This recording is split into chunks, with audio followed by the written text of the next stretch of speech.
안녕하세요. 시드에듀 귀화 면접심사 사회통합 프로그램 구술시험 문제풀이 시간이 돌아왔습니다. 오늘은 종합평가 구술시험 문제를 살펴보도록 하겠습니다. 사회 실전 모의평가입니다. 지문이 길어요. 자, 1번에서 3번은 여러분이 이제 시험장에 들어가셔서 책상 위에 지문이 붙어 있어요. 그래서 그 지문을 눈으로 읽고 소리 내지 않고 눈으로 읽습니다. 그리고 내용을 파악한 후에 질문에 대답을 하시면 되겠는데요. 제가 소리 내어 한번 읽어보겠습니다. 1948년 남한에서는 대한민국 정부가 수립되고 북한에서는 김일성을 중심으로 공산주의 정권이 수립되었다. 1950년 6월 25일에 소련의 지원을 받은 북한이 남한을 침공하여 6.25 전쟁이 시작되었다. 남한은 북한의 기습 공격에 3일 만에 서울을 빼앗기고 전쟁에서 패배할 뻔했으나 유엔에서 북한의 공격을 침략으로 규정하고 남한을 돕기 위해 유엔군을 보냈다. 낙동강 근처까지 밀렸던 국군과 유엔군은 인천 상륙 작전을 통해서 전쟁의 분위기를 바꾸어 서울을 되찾고 38도선을 넘어서 압록강까지 올라갔다. 하지만 중국에서 북한에 대규모의 군대를 지원하면서 국군과 유엔군은 후퇴하게 되었고 남한과 북한은 38도선을 경계로 3년 동안 전쟁을 계속하다가 정전협정을 맺었다. 이후 남한과 북한은 서로에 대한 불신 때문에 긴장 속에서 대립하기도 하고 때로는 교류하며 화해 분위기를 형성하기도 했다. 남북 정상회담, 금강산 관광, 이산가족 상봉 행사로 남북 관계가 크게 개선되기도 하였고 북한의 핵실험을 계기로 남북 관계는 위기를 맞기도 하였다. 지문이 길고 내용이 정말 많아요. 그래서 남한과 북한의 정부가 수립되고 그다음 6.25 전쟁이 일어나고 그 이후에 현재 어떤지까지 나와 있거든요. 그래서 이 부분에 대해서는 여러분이 모르는 단어나 내용들을 조금 살펴보실 필요가 있으실 것 같아요. 실제 시험을 볼 때는 여러분이 질문을 눈으로 볼 수가 없습니다. 면접관의, 감독관의 질문을 듣고 그 질문에 해당하는 내용을 본문에서 찾아서 대답을 하셔야 돼요. 1번에 1번. 1948년에 남한과 북한에는 어떤 정부가 수립되었나요? 자, 보시면 첫 번째 줄에 나오죠. 1948년 남한에서는 대한민국 정부가 수립되고 북한에서는 김일성을 중심으로 공산주의 정권이 수립되었다. 이렇게 나오는 부분을 찾아서 그대로 읽으면 좀 안 좋고요. 그 내용을 눈으로 보면서 여러분 말로 이제 설명을 하면 되겠습니다. 자, 남한에는 대한민국 정부가 수립되었고 북한에는 김일성을 중심으로 공산주의 정권이 수립되었습니다. 수립되었어요 해서 수립되었다가 아니고 수립되었습니다. 이렇게 뒷부분을 바꿔주시면 좋겠습니다. 자, 1번의 두 번째 문제는 첫 번째 학생이 아니라 두 번째 학생에게 이제 질문을 하는 거예요. 6.25 전쟁은 어떻게 일어나게 되었나요? 남한과 북한은 현재 어떤 상태인가요? 자, 두 번째 줄을 보시면 1950년 6월 25일에 소련의 지원을 받은 북한이 남한을 침공하여 6.25 전쟁이 시작되었다 하면서 6.25 전쟁이 어떻게 일어나게 되었는지 나와 있어요. 그리고 중간에는 이제 전쟁이 어떻게 흘러가게 되었는지 그게 나와 있고요.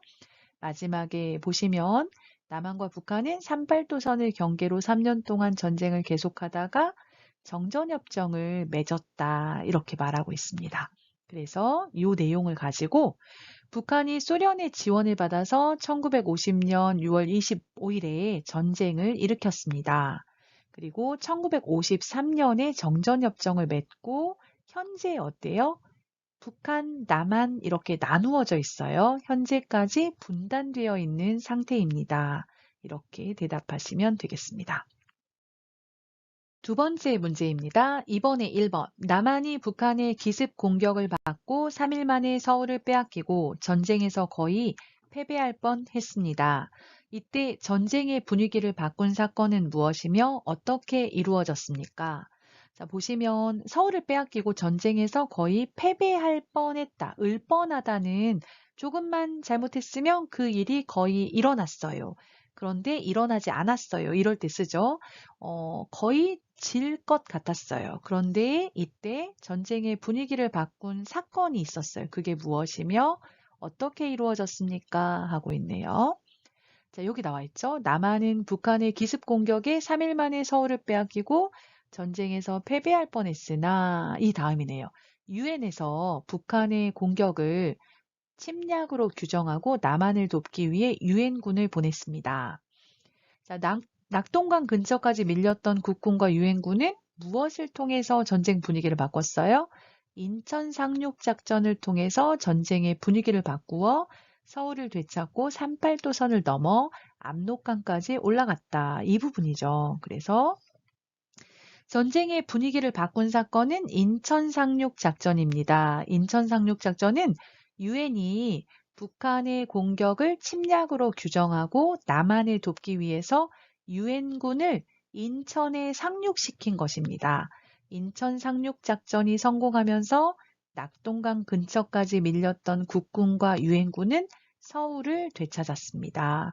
그래서 우리가 그 기본 과정, 아니야, 심화 과정, 대한민국 역사 부분을 보시면 거기에 이제 전쟁이 일어나고 또 전쟁이 어떤 결과까지 오게 되는지 사건이 나오거든요. 거기에 보시면 인천 상륙 작전 이야기가 나와 있어요. 그래서 심화 과정 부분을 좀 살펴보시면 좋을 것 같습니다.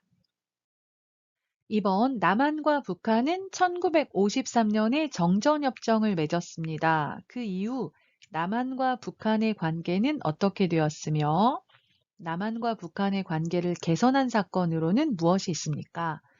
자, 1953년에 이제 정전협정을 맺습니다. 자, 그리고 남한과 북한은 때로는 불신, 서로 못 믿어요. 그래서 긴장 속에 대립을 하기도 하고 때로는 교류하고 화해하면서 이제 좋은 분위기를 형성하기도 했어요. 그 관계가 개선되었던 사건으로는 뭐 남북 정상회담, 금강산 관광, 이산가족 상봉 행사 이런 것들을 하면서 관계가 크게 개선 좋아지기도 했고요.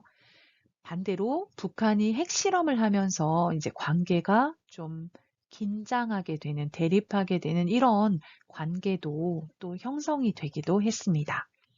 이 내용을 정리해서 남한과 북한은 정전협정 이후 북한의 핵실험 등으로 긴장하고 대립하는 경우도 있었지만 때로는 교류하며 화해 분위기를 형성하기도 했습니다. 남한과 북한의 관계를 개선시킨 사건으로는 남북 정상회담, 금강산 관광, 이산가족 상봉 행사가 있습니다. 3번 남한과 북한은 통일을 해야 할까요? 왜 해야 할까요? 하지 말아야 한다면 왜 하지 말아야 할까요? 남한과 북한의 통일에 대해 자신의 생각을 말해보세요. 심화 과정에 보시면 남한과 북한이 통일할 때 어떤 점이 좋은지 또는 뭐 어떤 비용이 드는지 또는 분단되어 있을 때 어떤 비용이 드는지 뭐 이런 것들이 나오고 있어요. 그래서 이런 질문이 나올 수가 있을 거예요. 자, 저는 남한과 북한은 원래 한 나라, 한 민족이었기 때문에 통일을 해야 한다고 생각합니다. 남한에는 자본과 기술력이 있고 북한에는 지하자원과 노동력이 있기 때문에 둘이 힘을 합친다면 경제적으로 더 빠르게 성장할 수 있을 것입니다. 그리고 두 나라의 철도를 연결한다면 중국이나 러시아를 넘어 유럽까지도 한 번에 갈 수 있는 길이 열리게 될 것입니다. 또한 국방비도 아낄 수 있고 북한 사람의 인권 개선에도 영향을 미칠 뿐만 아니라 한반도에 전쟁의 위협이 사라져 평화가 찾아올 것입니다. 그래서 저는 남한과 북한이 통일을 해야 한다고 생각합니다. 자, 여러분은 통일을 해야 돼요? 안 해야 돼요? 여러분의 생각을 말하시면 되겠어요. 그래서 이 사람은 원래 남한과 북한은 한 민족이었기 때문에 통일을 해야 한다고 생각합니다 하고 왜 그런지 이유를 이제 설명하고 있고요. 그리고 마지막에 그래서 저는 남한과 북한이 통일을 해야 한다고 생각합니다. 다시 한번 생각을 정리하고 있습니다. 자, 남한에는 자본과 기술력이 있어요. 북한에는 지하자원, 땅속에 여러 가지 자원이 있고 일할 사람, 노동력이 있기 때문에 힘을 합치면 경제가 빠르게 성장할 것이다. 그리고 이제 두 나라가 이제 통일을 하게 되면 북한을 통해서 중국이나 러시아로 기차가 다닐 수가 있어요. 그쵸? 그래서 비행기가 아닌 배가 아닌 기차로 뭐 상품을 실어 나르거나 뭐 여행을 가거나 이런 것들을 할 수 있겠죠. 그래서 그런 장점이 있고 그다음 국방비도 아낄 수 있다. 북한이나 남한이나 국방비에 많은 돈을 투자하고 있잖아요. 그래서 국방비를 아낄 수 있고 그리고 북한 사람들의 인권 개선에도 영향을 미칠 것이다.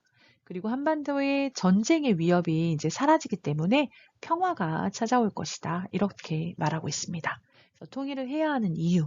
그래서 통일을 해야 한다고 생각한다. 이렇게 생각을 말하면 되겠습니다. 자, 2번. 남한과 북한의 통일을 위해서 남북 정부와 국민은 어떤 노력을 해야 할까요? 자, 통일을 하려면 통일을 위해서 어떤 노력을 해야 할까 질문하고 있네요.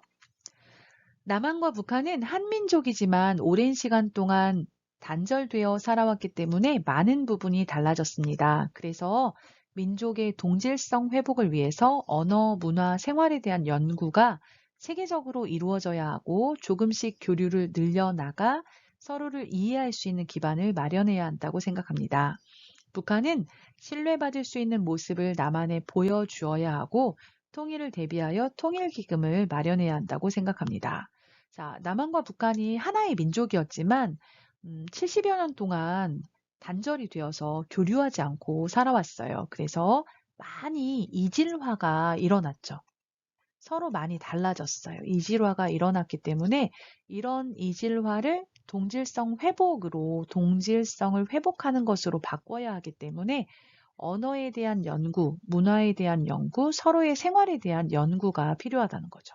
그리고 통일을 하기 전에 먼저 여러 가지 교류를 해야 돼요. 뭐 경제적으로 또는 스포츠나 문화 이런 부분에 있어서 여러 부분에 있어서 교류를 하고 서로 이해할 수 있도록 준비를 해야 되겠죠. 그리고 통일을 할 때 많은 돈이, 통일 비용이 필요해요. 그래서 통일 기금을 마련하는 것이 좋다고 생각합니다. 이렇게 대답하고 있네요. 조금 무거운 주제이긴 했지만 남한과 북한의 과거와 현재 그리고 미래에 대해서 1번에서 3번까지 문제로 한번 살펴보았습니다. 이 내용은 영주용 문제가 아니고요. 귀화용 시험에 출제가 될 수 있는 가능성이 있습니다. 4번 한국 사람들은 세종대왕과 이순신 장군을 존경합니다. 1번 세종대왕은 어떤 사람인가요? 어떤 업적을 남겼나요? 세종대왕은 백성들을 위한 정치를 한 임금입니다. 훈민정음을 만들어 백성들이 글을 읽고 쓸 수 있게 하였으며 농사가 잘 되도록 앙부일구, 자경루, 혼천이, 추구기 등 여러 가지 과학적인 기구를 만들었습니다. 자, 세종대왕은 백성, 지금으로 말하면 국민이에요. 백성을 위한 정치를 하는 훌륭한 임금, 왕이었습니다. 임금, 왕 같은 말이고요. 먼저 훈민정음을 만들었죠. 글자를 만들어서 백성들이 글을 읽고 쓰게 했고요. 그러니까 농사가 잘 되도록 과학기술 발전에 힘을 썼는데요. 여러 가지 과학 기구를 만들었어요. 앙부일구는 해시계죠. 해시계. 해시계인 앙부일구를 만들고 자경루는 물시계예요. 시간을 알 수 있도록 시계를 만들었고요. 혼천이는 별을 관측하는 천체를 관측하는 그런 기구고요. 혼천이. 그리고 치구기는 비가 얼마나 오는지 비의 양을 잴 수 있는 기구였습니다. 이런 과학 기구들을 만들어서 과학이 발전하도록, 과학기술이 발전하도록 노력했던 왕입니다. 2번, 한국 사람들은 왜 이순신 장군을 존경하는 인물로 손꼽을까요? 자, 한국 사람들에게 존경하는 사람이 누굽니까 하면 이순신 장군이 많이 나옵니다. 자, 이순신 장군은 조선시대의 장군으로 임진왜란 때 조선에 침략한 일본군에 맞서 조선의 바다를 지켰습니다. 거북선과 훌륭한 전술을 이용해 적은 수의 조선의 배로 일본군의 많은 배를 침몰시키고 전쟁에서 승리하였습니다. 한국 사람들은 나라를 지키기 위해 자신의 목숨을 아끼지 않았던 이순신 장군의 나라를 사랑하는 마음과 용기를 존경하는 것 같습니다. 자, 이순신 장군이 어떤 일을 했는지 이야기하고 있어요. 조선시대의 장군이고 임진왜란 때 조선에 침략한 일본군에 맞서서 조선의 바다를 지켰다. 거북선을 만들었어요. 그리고 훌륭한 전술로 일본군을 이겼죠. 마지막에 전쟁을 하다가 또 그 전쟁 중에 죽어요. 전사하죠. 자, 한국 사람들은 나라를 지키기 위해서 자신의 목숨을 아끼지 않았던 이순신 장군의 나라를 사랑하는 마음, 그리고 용기, 이것을 존경하는 것 같다. 이렇게 말하고 있네요. 그래서 세종대왕과 이순신 장군에 대해서 이야기하면 되겠습니다. 자, 5번. 땡땡 씨는 한국의 결혼식에 가본 적이 있나요? 1번. 한국의 결혼 문화와 고향의 결혼 문화의 공통점에 대해서 말해보세요. 자, 공통점은 같은 점이죠. 같은 점. 같은 점에 대해서 이야기해 보세요 하고 있네요. 한국에서는 결혼식에 가족과 친구들이 와서 결혼을 축하해주고 신랑과 신부는 찾아와준 하객들에게 음식을 대접합니다. 우리 고향에서도 똑같이 가족과 친구들이 결혼식에 참석하고 함께 맛있는 음식을 나누며 결혼을 축하합니다. 한국에서는 축하의 뜻으로 신랑 신부에게 축의금을 주는 것처럼 우리 고향의 결혼식에서도 요즘 축의금을 내고 있습니다. 같은 점이기 때문에 비슷한 점을 얘기하면 돼요. 하객들이 와서 축하를 해준다. 가족이나 친구가 와서 축하를 해주고 그 손님들에게 음식을 대접한다. 그리고 또 축하의 뜻으로 축의금, 축하하는 돈 주잖아요. 이것처럼 고향에서도 축의금을 하고 있다. 이런 이야기들을 하고 있습니다. 자, 2번. 한국의 결혼 문화와 고향의 결혼 문화의 차이점에 대해 말해보세요. 차이점은 다른 점이죠. 다른 점. 자, 한국의 결혼식은 1시간 안에 끝나는데 고향에서는 결혼식을 3일 정도 합니다. 그리고 한국에서는 신랑과 신부가 턱시도와 웨딩드레스를 입고 결혼하지만 고향에서는 빨간색 전통 의상을 입고 결혼식을 합니다. 또한 한국에서는 축의금을 하얀 봉투에 넣어주지만 고향에서는 빨간 봉투에 넣어줍니다. 자, 결혼하는 시간을 얘기했어요. 한국은 1시간 안에 끝난다. 그런데 고향에서는 3일 동안 한다. 한국에서는 턱시도와 웨딩드레스를 입는다. 하지만 고향에서는 빨간색 전통 의상을 입는다. 축의금을 줄 때 한국은 하얀 봉투에 주지만 고향에서는 빨간 봉투에 준다 해서 이렇게 3가지 정도 다른 점, 차이점에 대해서 이야기하고 있네요. 그래서 너무 당황하지 마시고 생각이 나는 대로 고향과 한국의 문화가 어떻게 다른지 이야기를 하시면 되겠습니다. 자, 이렇게 오늘은 종합평가 문제, 구술 문제를 한번 살펴보았습니다. 여러분 시험 준비에 도움이 되었다면 좋아요와 구독 눌러주시고요. 저는 또 다음에 다른 문제를 준비해서 여러분을 찾아뵙도록 하겠습니다. 끝까지 들어주셔서 여러분 감사합니다.